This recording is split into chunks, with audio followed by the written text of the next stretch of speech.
আসসালামু আলাইকুম এভরিওয়ান, কেমন আছো সবাই? আশা করছি সবাই ভালো আছো। আলহামদুলিল্লাহ আমরাও খুব ভালো আছি। তো এখন বাজে সকাল 10টা আর আমি আজকের ব্লগটি এখান থেকে শুরু করলাম। তো তোমরা সবাই দেখতেই পাচ্ছ আমি রেডি হয়ে গেছি অফিসের জন্য। চলো অফিসে গিয়ে দেখা হচ্ছে। আর এই যে অফিস থেকে বেরিয়ে গেছি। তো তোমরা এবার ভাববে যে আমরা ঘুরতে যাচ্ছি। না বন্ধুরা, না, ঘুরতে যাইনি। রোজ রোজ অফিস থেকে ঘুরতে গেলে হবে?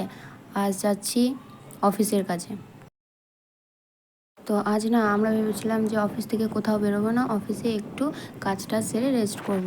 তো অফিস ঢুকেই ম্যাম ফোন করছে যে তোমাদের অফিসের কাছে একটু বাইরে যেতে হবে, তো আর্জেন্ট তোমরা বেরিয়ে যাও। আর শুনে আমাদের তো মাথা গরম হয়ে গেল। কিছু করার নেই, যখন ম্যাম বলেছেন তখন তো যেতে হবে, কিচ্ছু করার নেই। আর এদিকে আমার বান্ধবীর তো অবস্থা খারাপ, এত রোদের মধ্যে ওকে স্কুটি চালাতে হচ্ছে। তো এবার আমি যদি স্কুটি চালাতে পারতাম হয়তো আমি কিছুটা চালাতাম, ও কিছুটা চালাতো।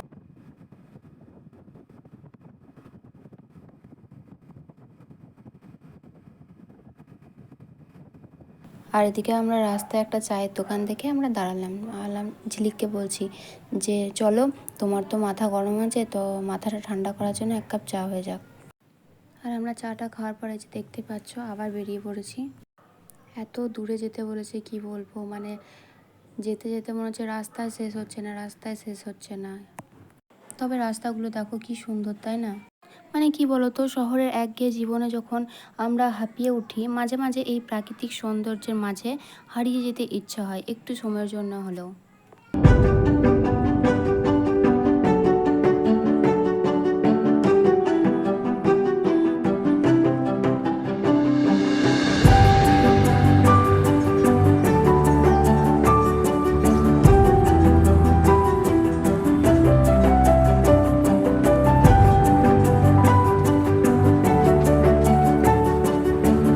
তো চলো কাজ সেরে বাড়ি যাওয়ার পথে তোমাদের সাথে দেখা হচ্ছে।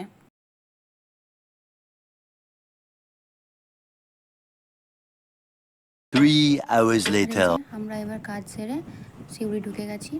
বাড়ি আসার পথে না রাস্তায় প্রচণ্ড জ্যাম ছিল, ওই জন্য আর কি কোনো ভিডিও করা হয়নি। আর ওখানে গিয়ে আমরা কিছু খাওয়া দাওয়া করিনি, তোমরা তো দেখলে শুধু এক কাপ চা খেলাম, তাছাড়া আর কিছু খাইনি। চলো খেয়ে দিয়ে দেখা হচ্ছে। আর এই যে খাওয়া দাওয়ার পর আমরা আবার বেরিয়ে পড়লাম। তো এবার আর কাজে নয়, এবার আমরা ঘুরতে যাচ্ছি। আর অবশ্য তোমরা এই জায়গাটা দেখে, মানে এই রাস্তাটা দেখে তোমরা বুঝতে পেরে গেছো আমরা কোথায় যাচ্ছি।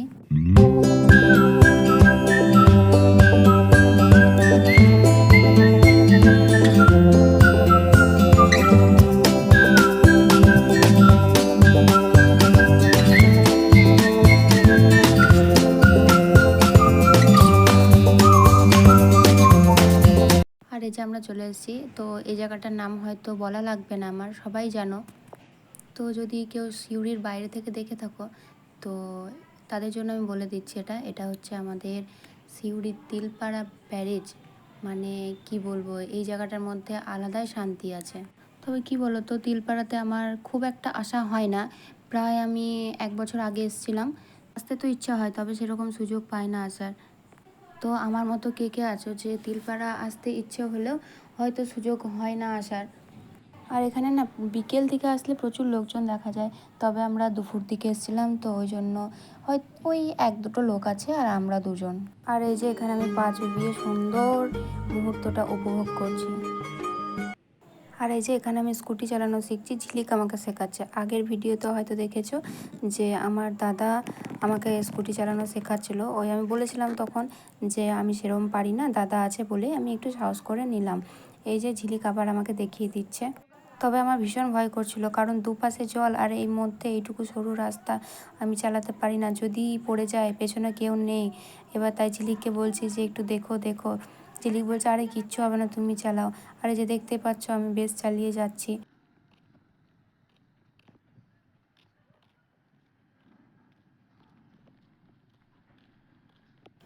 আর এই যে এবার বেরিয়ে পড়েছি অফিসের উদ্দেশ্যে। তো চলো অফিস যাওয়া যাক। আর এই যে রাস্তায় আখের রস দেখতে পেয়ে আমরা দাঁড়িয়ে পড়লাম দুজনেই খাওয়ার জন্য। আর এবার আমরা সোজা অফিস যাবার, কোথাও দাঁড়াবো না, কারণ আজ সকাল থেকে প্রচুর এদিক ওদিক ঘোরাঘুরি হলো, আর ভালো লাগছে না। তো আজকে ব্লগটা আমি এখানে শেষ করলাম। দেখা হচ্ছে তোমাদের সাথে নেক্সট ব্লগে। আর আজকে ব্লগটি কেমন লাগলো অবশ্যই কমেন্ট করে জানিও।